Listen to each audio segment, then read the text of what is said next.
Hello, bright lights.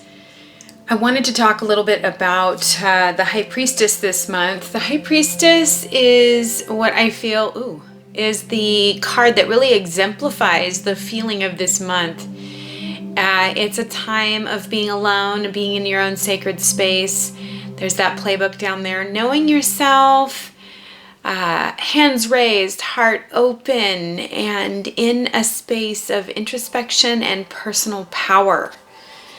And because the High Priestess is the number 2 card in the tarot, I wanted to talk a little bit about the twos. So I'm going to start off just this video talking about the 2 of Swords. Now, Swords energy is something that I think a lot of people struggle with. It has to do with mental energy and air. And in this card, we see a woman, she's blindfolded, and she has 2 swords crossed over her chest and 2 paths in front of her. And there's a beautiful tree in there, kind of like that's grown up in the path.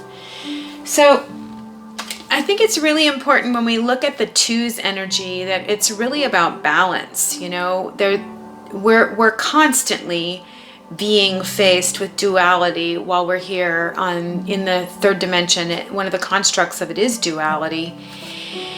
And I think the 2's energy really reminds us that we are day by day making choices. And the 2 of Swords is really about choice. It is really about going up into our head and using our mental energy to see that we have a fork in the road and that path is going to lead us in one direction or the other. And when you couple that with the energy of the High Priestess, you know, again, you're taking that energy and you're really wanting to go within. She's learning balance. She's come into the world. She's coming into her power. In order to wield your power, you're going to need to make choices every day of your life. And they're small choices. They're incremental. You know, do I say this or don't I? Am I coming from a place of who I really am? Am I coming from a place where I'm treating this space as sacred, you know, wherever I'm at? Am I creating a sacred space and honoring that, honoring myself, honoring the people around me, honoring everything that's in that book there, the rules for who I am and what I'm supposed to be doing in this lifetime? Because each of us is on a journey to be our enlightened self that looks different on everyone around us. And it's important as we look at this, the 2 of Swords, that we realize that energy really brings us to a place where we are empowered. I love that she's kind of naked there. She's sort of laid bare because, you know, this is early on in the tarot. This is the 2, the Fool's journey. So it is early on. She's not super equipped with a lot of stuff. And you know, she's going forth with her life bravely there.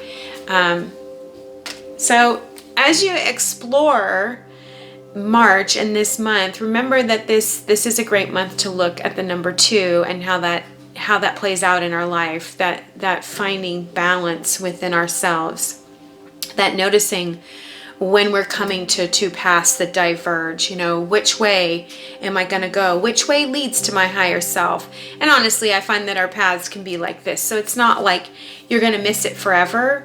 If you don't get this lesson now, it will come back around again.